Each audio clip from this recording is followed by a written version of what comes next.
Esse é o projeto 3 e 7, a minha motivação para essa live de hoje, que é como não ser mãe da minha mãe, vem também da minha história, que é uma história que já houve muitas coisas nesse caminho de ser filha da Maria, e ser filha dessa mulher que hoje eu olho para ela e fico até um pouco entorpecida, assim, com a tamanha força e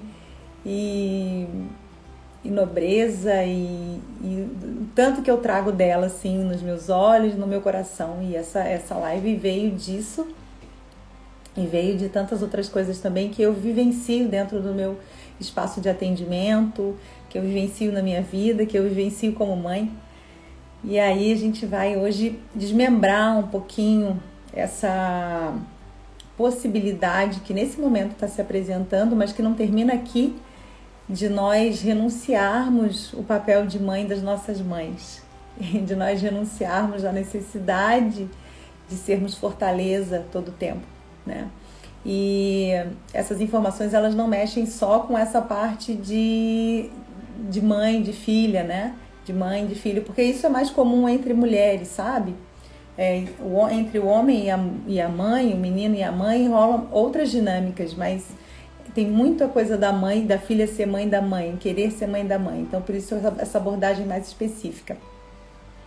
E a minha história não é diferente da de ninguém aqui, ela é diferente, mas dentro dessa mesma linha de que a gente segue, às vezes, um fluxo na vida que a gente desconhece, mas que ele existe. A gente vai crescendo e vai tomando, as coisas vão tomando uma forma e a gente vai assumindo meio que um padrão para chegar nesse lugar. Então, tudo começa com um relacionamento, né? Todas as vidas começam com um relacionamento, seja ele de meio-dia, de um dia inteiro, de um mês ou de anos, né? E desses relacionamentos, quando duas pessoas se encontram, elas são duas pessoas que podem já ter filhos ou que não têm filhos, mas que são duas personalidades. São pessoas que têm uma maneira de agir, são pessoas que têm uma maneira de pensar, são pessoas que são filhos de outras pessoas e que têm influências dessas pessoas em suas vidas. E aí, de repente, nesse momento de união, que seja... Aqui eu não vou entrar na questão da forma que foi concebido, mas o ponto há uma concepção, e aí a partir dessa concepção surge uma vida. Surge uma vida e surge uma mãe e um pai. E essas duas pessoas têm papéis diferentes na vida de quem está sendo concebido. Tem formas diferentes de ver o mundo, formas diferentes de agir, formas diferentes de olhar para essa criança, para esse bebê, para esse filho, ou de até não querer olhar. Mas o ponto é que os pais, eles vêm antes do filho. E muitas vezes os filhos não conseguem compreender que a vida já existia e já acontecia antes dele chegar, né? As pessoas, elas têm uma percepção, uma noção assim de que o mundo se transforma, de que o mundo dessa pessoa se transforma. Por exemplo, eu nasci da minha mãe e eu acho que ela teria que ter se santificado quando eu nasci. Então ela não era santa até o momento da minha concepção. Ela não conseguia fazer, de repente, as coisas direito. E agora eu não estou falando da minha mãe especificamente, mas da pessoa que se tornou mãe. Às vezes ela não conseguia se comunicar bem. Às vezes ela não conseguia ter uma boa desenvoltura no trabalho. Às vezes ela não tinha dificuldade de se relacionar com as pessoas, com os homens, por exemplo, ou com mulheres. E aí, de repente, eu sou concebida, nasci, cresci, vou tendo inputs durante o meu crescimento, e aí eu começo a exigir e achar que a minha mãe tem que agir de uma determinada maneira, que ela não é mais aquela pessoa antes da minha concepção, e que ela passou a ser outra pessoa. E eu também não reconheço que existe uma ordem dentro dessa relação, né? Porque se os meus pais vieram antes, e se os pais dos meus pais vieram antes, e eu tô falando isso agora porque a gente vai conseguir entender um pouquinho mais para frente qual é a interferência disso nas nossas intromissões. Se existe uma hierarquia dentro das relações, eu já de saída não deveria ter tantas exigências, porque quanto menor a gente está posicionado na escadinha, menor deveriam ser as minhas exigências. Mas é exatamente o contrário que acontece, porque quanto menor nós somos, mais nós recebemos dos nossos pais e da nossa mãe, inclusive, né? E os filhos mais velhos têm a tendência a suportar e a compreender e até explicar mais o que os pais fazem do que os filhos mais novos. Porque os filhos mais novos são um pouco mais revoltadinhos, assim. Eles tomam mesmo uma postura de exigente, muita crítica.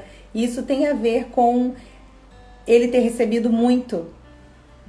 O filho mais velho, ele sempre prepara o pai e a mãe, né? Ele nasce e vai preparando essa mãe, vai fazendo essa pessoa se tornar mãe. Vai fazendo essa pessoa se tornar cuidador, na verdade.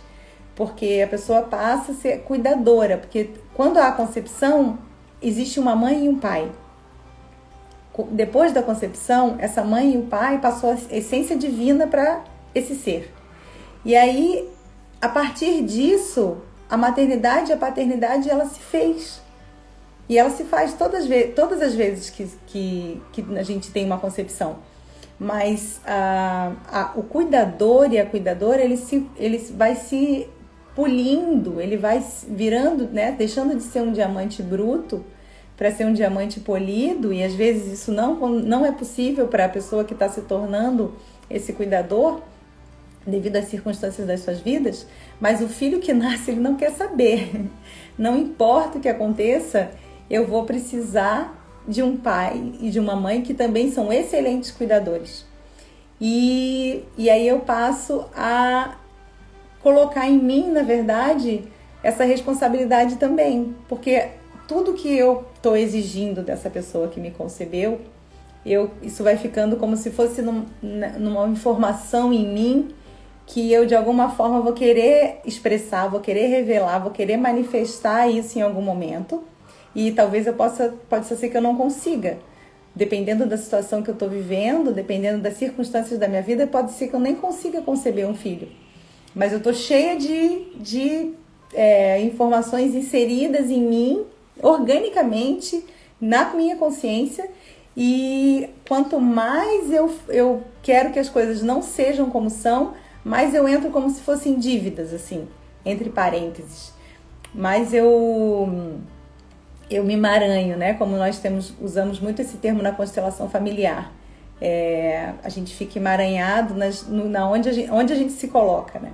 Quanto mais dedinho apontado eu tenho para as pessoas, mais eu estou emaranhado, principalmente em relação às pessoas que vieram antes de mim e que são do meu sistema, né? Mas a gente se emaranha com gente que não é do nosso sistema também, né? Não tão fortemente.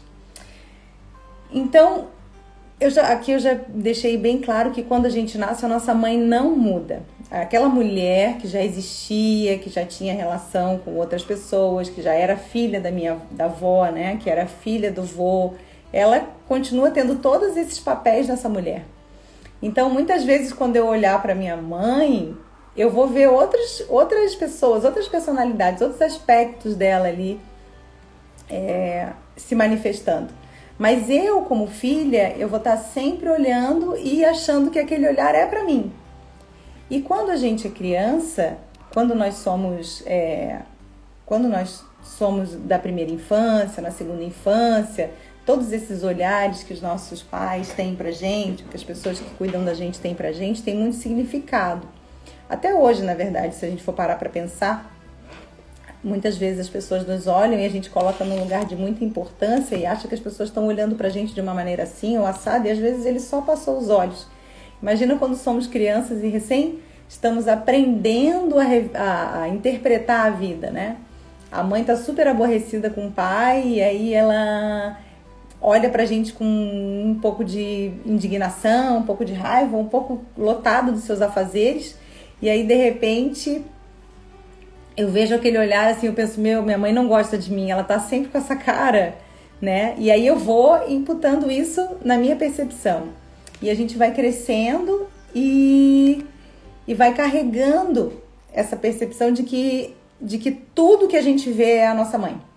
Então, quando eu vejo a filha da minha avó, eu acho que é minha mãe. Quando eu vejo a mulher do meu pai, eu acho que é minha mãe. Quando eu vejo, se minha mãe é solteira e eu vejo ela, por exemplo, sensualizando com outros homens, eu acho que é minha mãe que está sensualizando. Quando eu vejo a irmã do meu tio fazendo pirraça, brigando e até ficando, né, de mal, assim, com o meu tio, eu acho que é minha mãe. Então, a primeira percepção importante que a gente tem enquanto adultos, porque criança não faz essa separação, mas nós, enquanto adultos, podemos fazer isso, podemos tomar essa decisão. Começar a perceber que dentro dessa mulher tem vários papéis. E aí a gente vai dando sequência para esse assunto, para que a gente possa chegar, na verdade, naquela solução que para cada um vai chegar de um jeito aqui.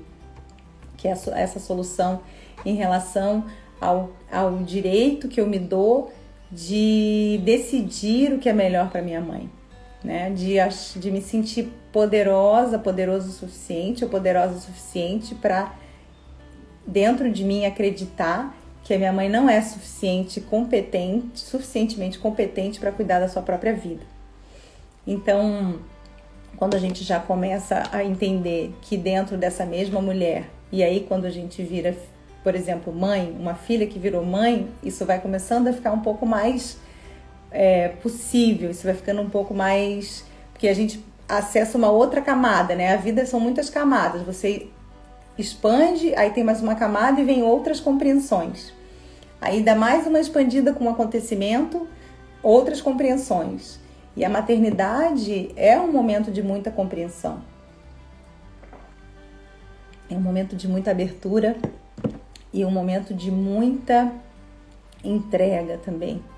Porque toda mãe, sem exceção, no momento da concepção ou até antes dela, já está correndo risco de vida. Então aqui eu estou tentando abrir um pouco esse olhar para tudo que envolve a questão da mãe e sobre o que eu estou tentando me colocar quando eu tento ser mãe dela no meu dia a dia, né? E aí eu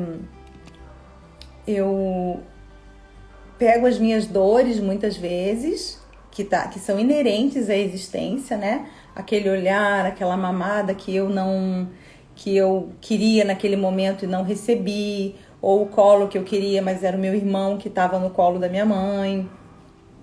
Essa somatória de coisas que eu vou acumulando, dessas impressões, assim, especialmente no período que eu sou criança, essas dores que eu vou trazendo para mim, no sentido de que eu preciso me proteger delas e que daqui a pouco a gente vai ter um adulto que não vai conseguir se relacionar direito, quando a pessoa com qual ela se relaciona não faz as vontades dela no momento que ela quer, ou uma mulher que não consegue se relacionar com nenhum homem porque sua mãe não conseguia. Então são muitas coisas, são muitas informações que cercam essa relação da filha com a mãe e que fazem com que a filha vai assumindo meio que o jeito, um reflexo dessa dinâmica e vai levando para sua vida até que num determinado momento ela, de alguma forma, pensa em retribuir. De alguma forma e retribuir nem sempre é uma retribuição positiva,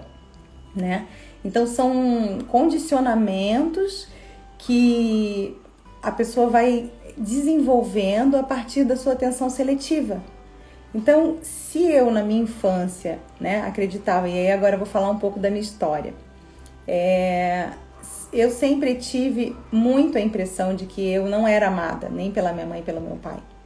Quando eu até fiz uma postagem outro dia no meu feed sobre isso, que eu era uma criança que eu queria chamar muita atenção. Eu queria ser uma criança que se comunicava bem, eu queria ser uma criança que não dava trabalho, eu queria ser uma criança que não fazia sujeira, porque eu já achava que eu não era amada. Então, se eu fizesse algo de errado, o que ia acontecer? Eu ia simplesmente ser banida? Ou o que se passa na mente de uma criança, né? Então, eu tentava andar na linha. A gente não consegue, mas a gente faz tudo para andar na linha quando a gente acha que não existe espaço pra gente na vida dos nossos pais. E eu fui criada predominantemente pela minha mãe e pela força que ela sempre teve, sempre foi na minha vida. E ela era a minha maior referência. As figuras que passaram pela nossa vida, que eram figuras masculinas, assim, elas não eram a força para mim, a referência de força para mim. A referência de força para mim sempre veio de um feminino forte, resolutivo, decidido e que tinha força para trabalhar, que tinha força para carregar os filhos embaixo das asas, assim. Mas eu me sentia o patinho feio, assim. Eu sentia que eu era uma pessoa que não tinha chance.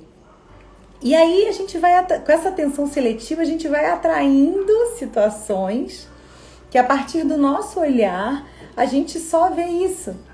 Então é como se acontecessem coisas que dentro do que eu posso observar nessas situações, eu só vejo situações que confirmam de que eu realmente não sou amada. Então qualquer detalhe que acontece na vida, qualquer situaçãozinha que vai vindo, que eu posso pegar aí um ganchinho e dizer, ó, tá vendo? Eu não sou amada mesmo. Aí ela faz uma coisa pro meu irmão um pouco diferente do que pra mim. Eu sabia que ninguém gostava de mim. E assim vai, né? Meu pai não era casado com a minha mãe e a gente ia de vez em quando para encontrá-lo, para ele poder me ver. Aí eu dizia, não, ele não quer me ver. Ele quer ver a minha mãe, mas eu vou junto. Então sempre foi uma coisa. Hoje eu rio, mas isso já foi motivo de muita dor. Porque era muito difícil para mim, enquanto criança, pensar e perceber na minha carne, no meu sono, na minha vida, no meu dia a dia, que eu não era amada. E a gente passa a vida inteira contando essa história para nós mesmos. E aí a gente vai e conhece uma pessoa na escola e começa a ser amiguinha, de repente vem uma situação para te dar a conotação de que você também não é amada ali naquele ambiente. E aí as coisas vão se desenrolando, e se a gente não traz consciência para a nossa vida, a gente é conduzido que nem marionete pela nossa dor. A gente vai literalmente sendo moldado por essa dor e nesse encaixe só vem coisas que são confirmações. Porque o amor, ele é derramado o tempo todo. Tem uma analogia que o Bert Hellinger faz, que o amor ele vem de cima para baixo, né? E aí a gente volta lá na ordem dos que nasceram antes, dos que vieram antes e dos que têm precedência sobre os que vieram depois. De que o amor ele derrama, e quem é mãe e pai aqui, ou quem é filho, assim, já pode ter certeza disso, que o amor vem de cima e ele vai derramando de jarro para jarro, assim. Então é uma jarra que se enche até o final, e aí ela começa a transbordar e ela vai para a jarra que está um pouquinho abaixo. E aí enche, aí vai para a próxima jarra. Então eu, por exemplo, estou abaixo, na minha relação com a minha mãe, eu estou abaixo de uma irmã que não nasceu, e abaixo do meu irmão mais velho e a minha mãe. Então o amor vem até chegar a mim. Então quando eu resolvo dizer para minha mãe que quem sabe o que é melhor para ela sou eu, e que o que ela está fazendo da vida dela é uma coisa errada, que ela não é capaz de se cuidar, eu estou me colocando acima da jarra do meu irmão, da minha irmã, na verdade, que eu acho que era uma irmã que não nasceu, eu estou colocando aqui em cima. E essa água não sobe, ela é descendente, porque ela vem com a gravidade. Então, quando eu começo a me colocar como maior nessa relação com a minha mãe, e claro, porque se eu estou me colocando como maior que a minha mãe, óbvio que eu estou me colocando como maior que o meu irmão também. E achar que o que o meu irmão sabe e faz é o melhor para ele. E aí eu me coloco como grande e eu deixo de ver que esse amor está jorrando, que esse amor está desaguando em mim. Eu deixo de ver isso, porque isso não deixa de acontecer.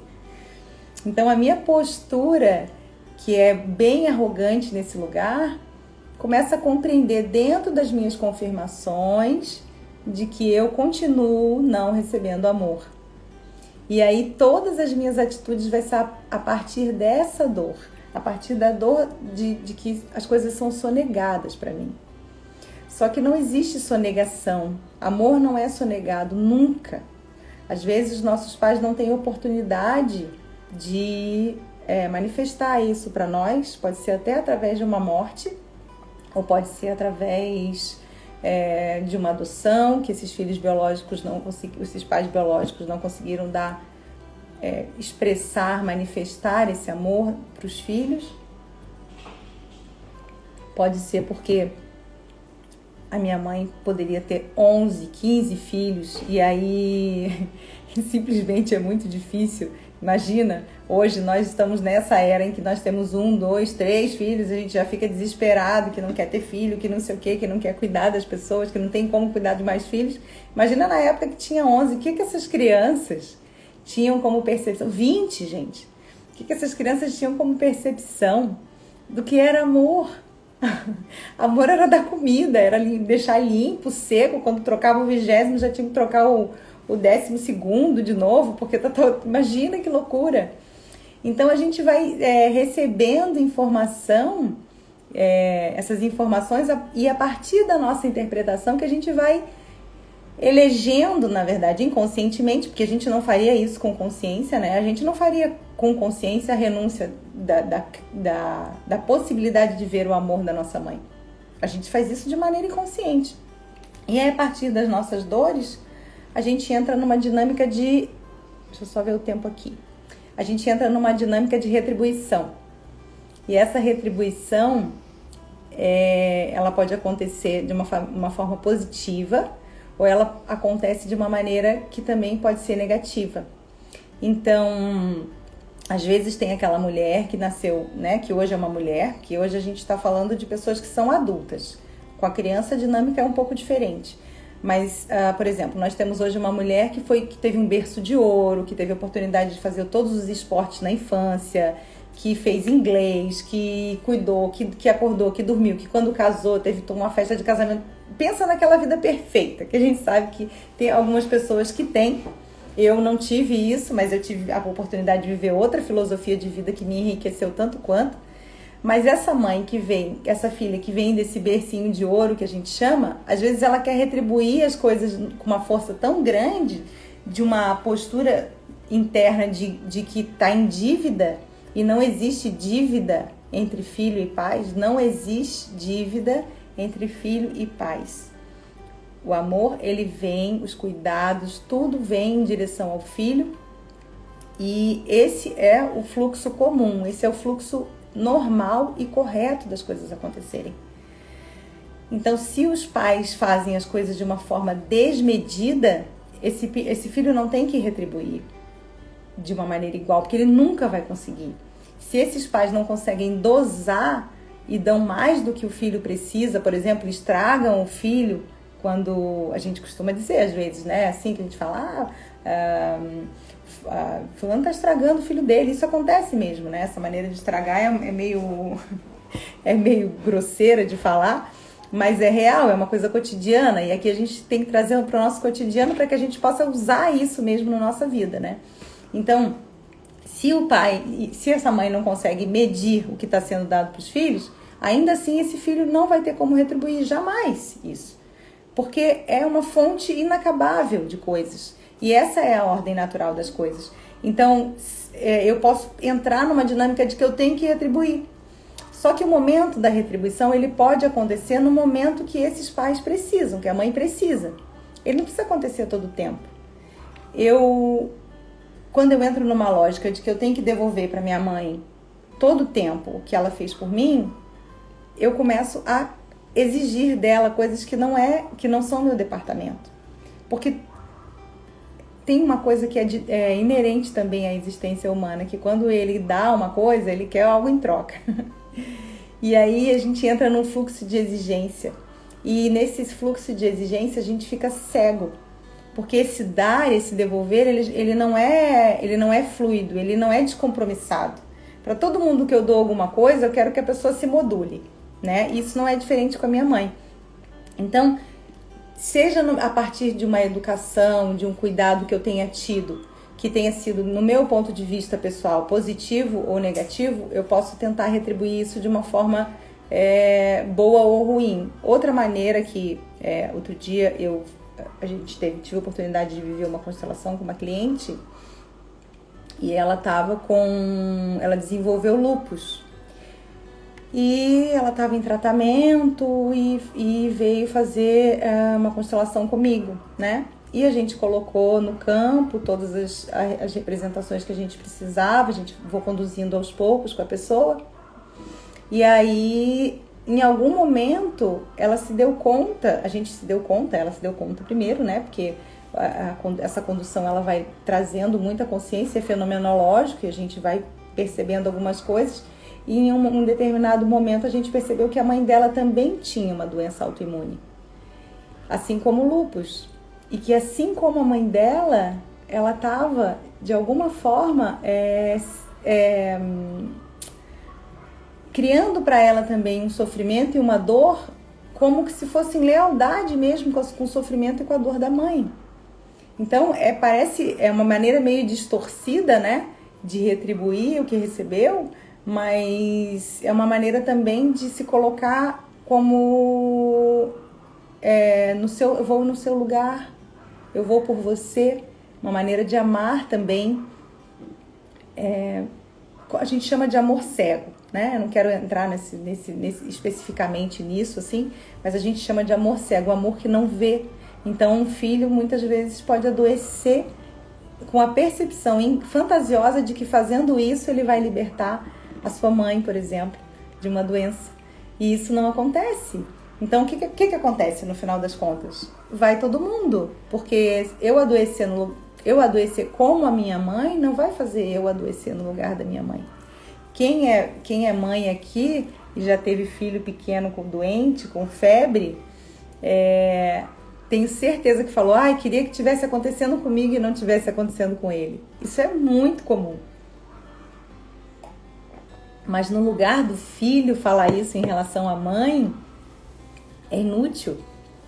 Porque a gente não tem como ir para o lugar do outro, não tem como a gente tirar o que é do outro. E a gente jamais vai conseguir tirar o que é do destino da nossa mãe. Então, o que faz com que eu consiga renunciar à posição em que eu me coloco para ser mãe da minha mãe? Definitivamente, o que muda tudo é a minha postura. A minha postura interna, a minha postura que renuncia a estar num lugar que não é meu, porque minha mãe tem mãe. E aí eu vou falar de uma constelação que foi minha, quando eu fiz há 2 anos atrás. Começou um barulho aqui, furando a parede, a gente vai ter que lidar com isso. Que eu fiz há 2 anos atrás, quando eu fiz o curso de atendimento com bonecos e atendimento individual, que eu tenho uma dor muito forte aqui na minha mandíbula, e isso se acentuou muito agora quando o meu pai faleceu, e eu estava com muita dor naquele momento. Já respondo a sua pergunta, Mariana, um instantinho. E eu estava com muita dor naquele momento, e eu falei, eu vou constelar essa minha dor, porque tá demais, não passa. Eu mal sabia o que eu ia viver esse ano em relação a essa dor. Mas naquele momento, um colega que estava fazendo o curso comigo, que fez a constelação, que abriu o campo, que fez a constelação para mim, a gente chegou numa cena final, né, que a gente visualiza no final da constelação, de que eu estava querendo cuidar da minha mãe e a minha avó estava virada para mim, olhando meio com a mão na cintura, assim, quem você pensa que é? E naquele momento eu me dei muito conta de que eu estava enfiando meu nariz onde eu não era chamada. Porque aquele lugar ali não é o meu. E quando a gente está fora do nosso lugar, é um inferno. Porque a gente nunca consegue atender as necessidades de quem deveria estar naquele lugar. Quando que eu vou poder ser a Dona Lourdes? A minha avó tinha tanta coisa para oferecer para minha mãe que eu nem sonho o que é. Eu não imagino o que é. E aí eu vi aquilo assim, comecei a chorar, porque no momento da constelação a gente fica muito comovido, né? Dificilmente quando a gente fala a gente consegue passar isso. Quem já viveu a constelação sabe do que eu tô falando. E aí me veio um choro, assim, sabe? Parece que veio um alívio, porque eu senti assim como se houvesse uma mão aqui, assim, sabe? Me acolhendo, e foi uma coisa muito linda, assim, sabe? Eu comecei a me dar conta, mas a ficha que caiu, e agora eu posso falar disso, porque eu sempre A gente pede para a pessoa quando constela não ficar comentando, mas eu integrei isso já fazem 2 anos, né? E eu vivo hoje uma nova postura com a minha mãe de filha, né? Mas às vezes eu me perco, às vezes posso estar tomando banho ali, lavando meu cabelo, pensando, poxa, mas a minha mãe, daí eu já... não posso fazer isso porque não tem nada a ver com isso, o problema é dela, a vida é dela, e entrego a força da vida dela para ela, né? Eu vou ler aqui a pergunta da Mariana. E o filho adotado muda algo em relação a essas colocações de quem veio de uma barriga? Sim, muda tudo. Muda tudo. Quando o filho é adotado, existe um vínculo de amor, mas não existe um vínculo sistêmico, né? Na verdade, existe no sentido de que quando a gente faz um bem muito grande para alguém, a gente cria vínculo com essa pessoa, mas é um vínculo que pode haver reflexos ou não, mas não é a mesma coisa quando a gente gera uma criança, né? Então, um filho adotado comumente vai querer cuidar muito dessa mãe mesmo, mas a maneira dele retribuir isso, ela é mais possível nesse sentido que a gente está falando aqui, de operacionalizar coisas, do que do filho gerado. Quando vem da barriga é diferente de quando é adotado. Mesmo que exista muito amor, mesmo que as pessoas saibam, que toda a família saiba, mesmo que as pessoas não saibam, que seja uma adoção oculta, né? Mas é diferente. Então, eu vivi uma história muito importante de não aceitar o jeito da minha mãe por muito tempo.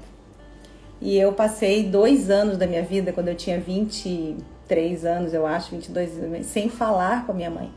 Sem falar absolutamente nada, sem atender o telefone. Eu entrei num movimento de revolta e eu não aceitava. Para mim, ela não estava certa em nada que ela fazia, não estava certa em nada que ela falava, e obviamente que isso não é verdade, porque obviamente que isso é uma fantasia da minha cabeça, porque óbvio que minha mãe tinha muita coisa para me oferecer, mas eu não...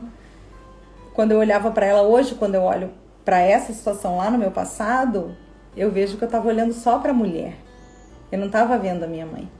Então, quando eu olho hoje para minha mãe, a Maria, eu olho para os olhos dela e eu vejo a minha mãezinha. E até me emociono, porque ela é tudo de bom, sabe? Esse mês passado, em novembro, a gente fez uma viagem assim, e estar perto dela é bom, cheirar ela é bom, tudo é bom. Mesmo que ela não consiga expressar o amor que ela gostaria por mim, da maneira que eu gostaria, né? Porque a gente tem um jeito de cobrar o amor da nossa mãe, tem que ser do nosso jeito. A minha mãe às vezes só sabe fazer comida e agradar e fazer uma coisa boa, e é a maneira que ela tem de amar. Mas eu acho que ela tem que chegar e me dizer, eu te amo. E aí isso é um tipo de exigência e deixar as coisas serem como são, dentro dessa possibilidade está renunciar às preferências. Então, se eu renunciar à preferência de como as coisas devem acontecer, eu começo a dar oportunidade para ser e ocupar o lugar meu no sistema. Eu não me distraio, eu não me confundo, né? Porque quando eu quero mudar alguma coisa, gente, eu estou me colocando no lugar de superior. Quando eu digo, a minha mãe não deveria estar passando pelo que ela está passando. Ou ela não deveria gastar o dinheiro dessa forma. Ou ela deveria ter um trabalho melhor. Ou ela não deveria trabalhar. Entende? Eu estou me colocando como grande. Então, aqui a gente também está tratando de mães que também se colocam como filhas, né? Porque eu também sou mãe e muitas vezes eu vejo eu entrando num lugar, assim, numa seara de confusão, assim, que eu penso, não, eu tenho que voltar, tenho que dar um passo para trás, porque senão daqui a pouco a minha filha vai me dar um determinado conselho numa situação que não cabe a ela, né? E aí a live é como não ser mãe, como faço para não ser mãe da minha mãe, isso acontece a partir da minha postura, mas também pode encaixar num espelhamento como não ser ser filha da minha filha, né?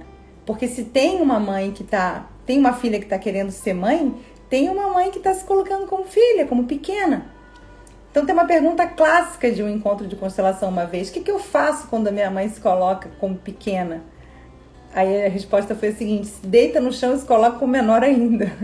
Começa a dar trabalho, sabe? Dá trabalho, porque a gente cresce com essa noção de que a gente não pode dar trabalho, sabe? E mãe precisa ter trabalho. Mesmo que ela reclame, mesmo que ela, filho, só dá trabalho. Minha avó disse que quando meu pai tinha 62 anos, ela disse pra ele que ela tinha tido trabalho com ele até ontem. Tipo, com 62 anos, entende? Isso é normal. A gente vai morrer e a gente vai com isso da nossa...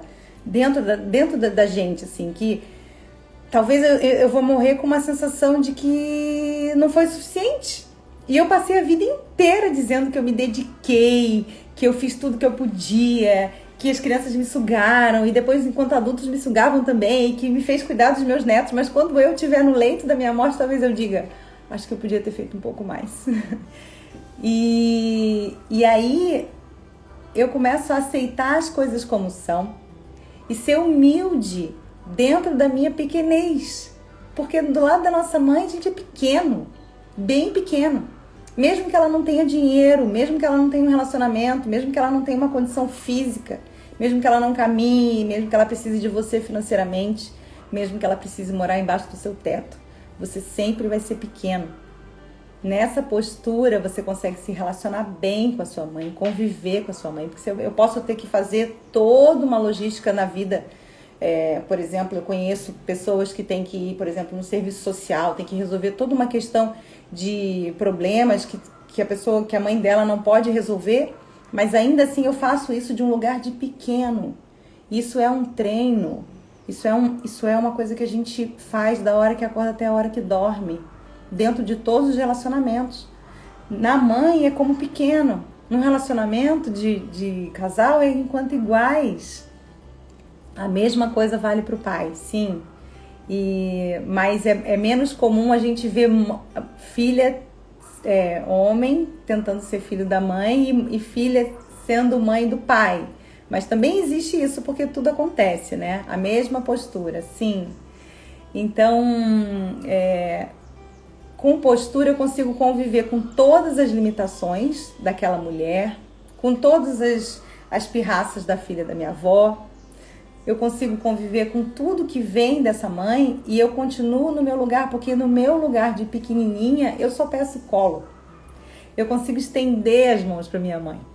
Eu consigo pedir amor, porque se você ainda tem a sua mãe viva e você não fala com ela por alguma razão, ou você tem que resolver alguma coisa com ela, ou você tá cheia, tá por aqui das coisas, das incomodações, é porque você tá permitindo com que isso aconteça. Você está permitindo que ela te demande isso. Porque se você tiver um comportamento de filha, isso não vai acontecer. Vai ser uma desaceleração, assim. E aí, você vai ser livre. Pedir amor. Mãe, eu só quero colo. Eu falei, quando meu pai morreu, eu liguei pra ela e falei, mãe, eu só quero colo, eu só quero chorar. Sabe, eu nunca tinha chorado no colo da minha mãe. Olha só, eu perdi 43 anos sem chorar no colo da minha mãe, a não ser quando eu era criança. E se ela está disponível, e se não está disponível, a nossa mãe está em nós, enquanto 50% nosso, mas nesse 50% da nossa mãe tem 100% dela. Se ela não está contigo, se a sua mãe biológica você não conheceu, ainda assim, se você tiver consciência e conexão, você vai sentir ela em ti, com uma força imensa. Porque se nós permitimos e tomamos essa decisão, não tem outro destino. Não tem como ser diferente. E outra coisa bem importante que faz com que a gente consiga caminhar e trilhar um caminho de amor e de boa convivência com a nossa mãe é a gente respeitar o destino dela. Respeitar as suas dores. Uma furadeira aqui, que ótimo, que bom essa hora. E eu faço uma pergunta aqui para vocês. Por exemplo, você consegue deixar a sua mãe viver com os próprios recursos, sentindo uma boa culpa? Como assim uma boa culpa? Existe boa culpa? Existe boa culpa. A culpa que faz você não agir de uma maneira só porque você quer ficar com a consciência leve. Porque muitas vezes nós fazemos o bem para ficar de consciência leve. E aí não suportamos ficar com consciência pesada. Eu não suporto sair de um lugar e ver alguém passando por uma coisa que precisa passar, mas eu vou lá e boto um dedinho lá para poder dizer que eu tentei ajudar e atraso o processo do outro, mas eu saio de lá com a consciência leve. Então, quando eu falo aqui em boa culpa, eu tô falando de permitir. Ai, que bom, o barulho não está atrapalhando, fico bem contente. Quando eu falo de boa culpa, é quando eu saio, sim, me sentindo culpada por não ter interferido em algo que eu achava que era possível ajudar, mas eu não fiz, porque eu respeito o destino do outro, porque eu respeito a dor que o outro está vivendo, porque eu não acho que eu tenho solução para tudo, e porque principalmente na relação com a minha mãe, eu sou pequena, e eu não decido nada, eu não mudo nada. E nessa postura, eu tô pequenininha e o amor deságua sobre mim. Eu sinto aqui, ó, um calor nas minhas costas, todo o tempo. Eu entro aqui para fazer, por exemplo, esse momento com vocês ao vivo, fazer uma live, eu entro amparada. Eu entro amparada pela espiritualidade, eu entro amparada pelas pessoas que fizeram tudo que fizeram antes de mim, e eu entro amparada pela minha mãe e pelo meu pai. E isso eu permito que chegue até mim. Mas está todo o tempo aqui. Ficou aqui todo o tempo, durante todos esses anos. Mas eu comecei a olhar isso melhor, a sentir isso melhor. Aprender a boa culpa é renunciar ser salvador. Quando eu renuncio o meu papel de salvador na vida das pessoas, eu aprendo a sentir a boa culpa. Porque um adulto centrado pode ter a boa culpa com ele sem problema nenhum e conviver com ela, porque é uma culpa que faz crescer. A gente está envolvido em muitas coisas que dizem, é porque eu não quero sentir culpa, porque sentir culpa é muito ruim, porque a gente não quer viver as nossas dores, né? A gente quer anestesiar tudo, a gente quer renunciar a tudo. Mas quando eu tô no meu adulto mais crescido, quando eu tô num lugar certo, quando eu tô como pequeno, quando eu tô no papel que é o meu papel dentro de cada relação, eu sei o que eu não devo fazer.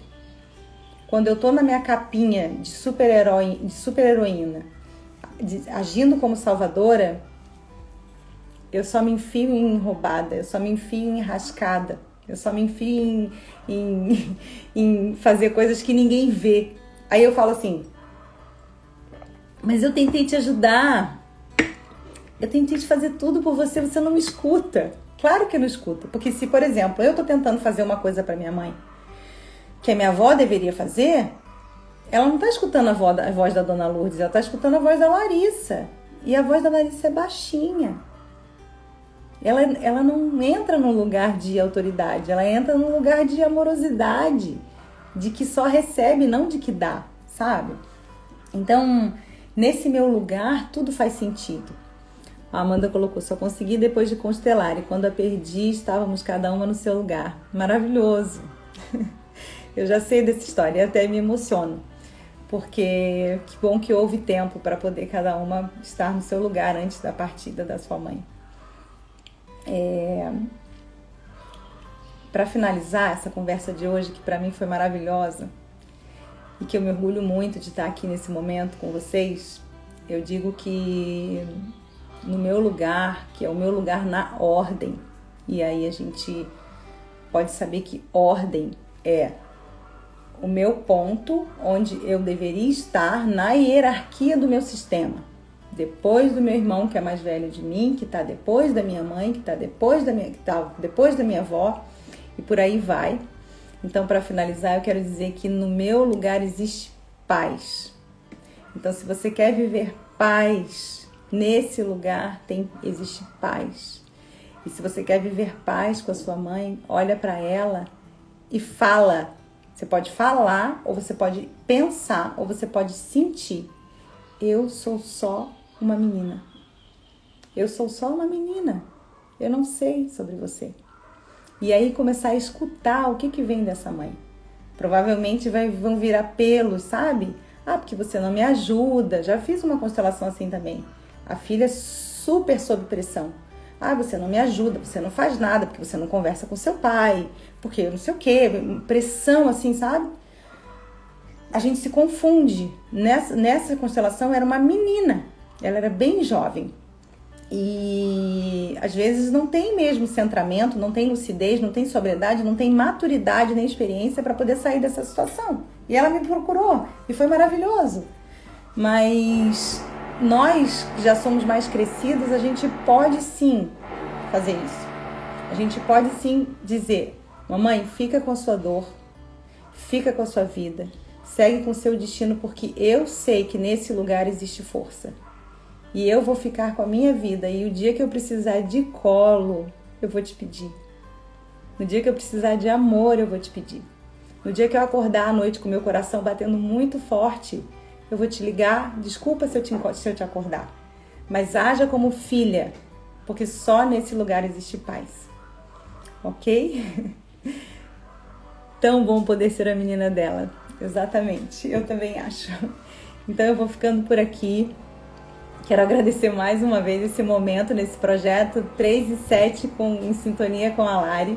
A gente vai estar junto todas as terças-feiras, trazendo coisas que vai ajudar as nossas vidas a ficar mais prática, mais resolutiva. E eu continuo contando com vocês para me trazer temas. Me mande por direct, me manda quem tem...